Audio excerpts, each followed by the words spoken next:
Storytime about the ghost that follows me. When I was in my teens, my cousin and best friend made a Ouija board. I was skeptical whether it worked or not, but agreed to try it out with her. We get everything set up and my cousin starts asking the board questions. It starts answering and saying weird things that my cousin didn't even know about my life. Some of my deepest and darkest secrets were coming out of that thing. I started to panic and I told my cousin that I wanted to stop. We said our goodbyes and closed it up. I thought that was the end of it, but that night, we started hearing footsteps in her room. This was something that neither of us had experienced in that room ever. When I went home, the footsteps followed me and continued to happen in my childhood home. When I told my parents, my dad chalked it up to the floor settling after we laid new flooring in the previous years. Then we moved into a new home that had been converted from a garage to a business to a home by my family. I mention this because 1, no one had clearly ever lived there, and 2, the floors under the carpet and laminate were cement. However, the laminate would still creak as if a full-grown adult was walking on it. Shortly after, I moved into my ex's apartment and same thing. The footsteps again, but this time, shadows started appearing. It had gotten so bad that my best friend and roommate, who's a major skeptic, didn't want to be there alone. I didn't think it could get any worse, but it did.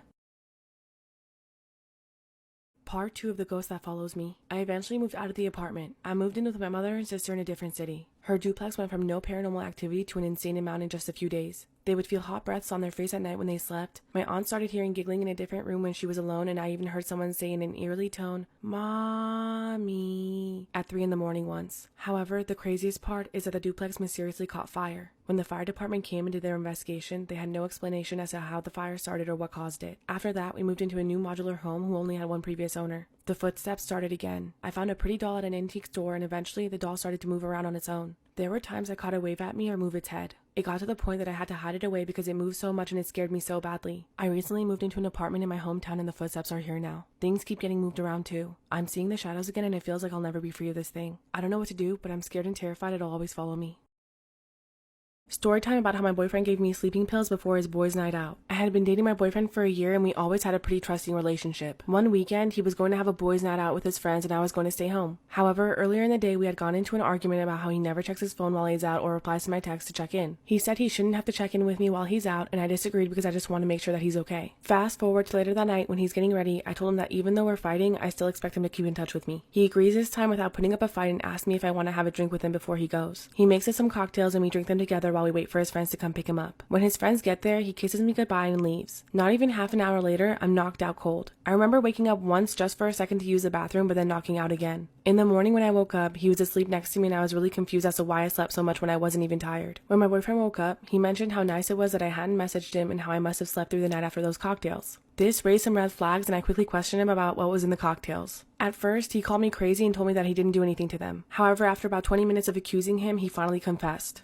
Part 2. My boyfriend gave me sleeping pills before his boys' night out. After I accused my boyfriend of messing with the cocktails, he admitted to putting a couple Benadryl in my drink. This, mixed with the alcohol, is what made me extremely sleepy and caused me to knock out for the whole night. I was furious when he said it. He clearly didn't see a problem with it and even made a joke about how he should do it more often when he doesn't want me pestering him. I freaked out at him and told him that what he did was not only wrong, but could also be a crime. I think this scared him a bit because he quickly started apologizing and promising to never do it again. Obviously, I'm not stupid and I wasn't going to stay with someone who would do that to me. I quickly called my family who came rushing over. I packed my things and my brothers kept my now ex in the other room and threatening him not to come around me. I got all my things together with my mom and my sister and left him that very day. He wouldn't stop blowing up my phone with apologies and sending sorry gifts to my work. I had to block his number and threaten him with a restraining order if he ever tried to talk to me again. I was horrified that someone would go to those lengths and I couldn't trust him after this. He even tried to get his family to text me to get back together with him, but when I told them why we broke up, they were shocked too. They apologized profusely on his behalf and told me to stay safe. Storytime about the best thing I saw while working in a restaurant. We've got a veteran who comes in on the regular named Hank. Hank lost his leg and hand in Iraq. When seeing this, people will often pick up his tab when he's in here, but he never feels like it's deserved, so he tries to lay low. He wears long pants to cover his prosthetic leg and doesn't wear anything to show off his veteran status. He doesn't like attention and it's clear he doesn't feel special treatment is deserved. So obviously we shut down because of COVID. We reopened when our state did, but after a week of indoor dining, the owner decided to go back to delivery and takeout for everyone's safety. Thankfully, business is still booming. I don't know the specifics of Hank's situation, but I think he lost his job sometime during the shutdown. Before COVID, we'd see him at least once a month, but this was the first time we'd seen him since we reopened. To make matters worse, he would easily put away 6 tacos or a whole chicken plus sides and plenty of beer when he'd come in, but this time he just ordered a small burrito and a water. He didn't mention the different order though, just said how excited he was to come through again and looking forward to it all week. We put in his order while I went to go get him paid up. However, his card declined. I started to tell him, but he could see it on the screen and went, went, shit. Shame and panic washed over his face as I tried running it again and again when he gave me another card that declined. Meanwhile, it was the height of lunch rush and the line was getting longer, so people were peering to see what was taking so long. After running Hank's cards a few times, all of his cards declined. He started saying, hey, you know what? Did you actually make the thing yet? But then the bag came out with his name unmistakably on it. He started digging around his pockets for cash and came up with $5.25. The meal was $7. I told him, don't worry about it. You'll get us next time. Knowing how embarrassed he got when people tried to cover him for a good reason, being a veteran, and not wanting to pile on by being forward that I was covering him for a not so great reason, hard times. However, he wasn't entertaining the idea of taking food without paying it in full. Finally, without making eye contact with us, he said, no, it's okay. I'm just gonna go to my place and get some more cash. However, I knew that look on his face and the tone in his voice. There was no more to go get. It's a look and tone I've used myself and seen from others more times than I wish I had. I wanted to insist he take the food, but I wasn't sure which was worse. To force food on him and risk damaging his dignity, or to let him save face but go without the lunch he's been looking so forward to. Before I could decide, the girl behind him, who had been texting for most of our transaction, had just begun to tune in and caught the last bit. She asked, hey, what's the difference on what he owes? I said, $2. She went in her purse and handed it right to me. Hank started to try and hand it back to her, telling her it wasn't necessary, but she cut him off. She cut him off by saying, no, it's $2. We've all been there. Enjoy your lunch. As he finally gave in and went to put her money on the counter, she noticed his prosthetic hand. She did a double take and said, actually, no, you know what? Let me get the whole thing. Give him his money back. Then went in her purse and got the rest. He tried to stop her from doing it, but she replied, listen, I hope I'm not being presumptuous, but you're a veteran, right? He nodded. Yeah, that's what I thought. I served 2 hours in Afghanistan. There's a guy walking around on false legs out there who's the reason I'm walking around at all. So please, allow me to do this and don't think twice about it. I tell you to just get anything you want off the menu if times weren't so tight for me right now too. At this point, an older guy with a bow tie came up and announced, I couldn't help but overhear. Put both their tabs on me, get them anything they want, and then get them some more. Thank you both for your service. Hank was getting pretty emotional at this point, but even still, they both started to vigorously protest to the man that he didn't need to do that because it was their job and they both signed up for it. Bowtie guy wouldn't hear it. He must have had his own story because he got red in the face and blinked back tears but stayed silent. He left his credit card with me and went back to his spot in line. That's when another guy stepped up to the register. Part 2 of how my boyfriend lied to me about who he was with. When my boyfriend got home, he acted completely normal. I asked him how it was hanging out with Matt at the bar. He told me about his day and told me how him and Matt just grabbed a few drinks nonchalantly. This made me angry because I knew he was lying, but I wasn't sure how to bring up the truth. I also didn't know how to tell him that I was hanging out with Matt without bringing up that I was also shopping for his birthday present. I tried to give him the benefit of the doubt and let it be. However, when we were laying in bed later that night, I couldn't take it anymore and confronted him. I told him I ran into Matt at the mall when he texted me, so I know it wasn't Matt who he was hanging out with. He quickly got frazzled and I could tell he was trying not to tell me something. However, this only made me more curious. Finally, he told me to wait a minute and he left the room. When he came back, I sat up and he came to my side of the bed. He took out a box from behind his back and got on one knee. My eyes widened. He confessed that he was out ring shopping for me because he knew I was the person he wanted to spend the rest of his life with. We had a weekend getaway planned for his birthday and he was going to propose to me on one of the days we were there. I was shocked. Of course I said yes and tackled him in a big hug. We went on our trip together and it was amazing. Now it's a funny story that we tell everyone.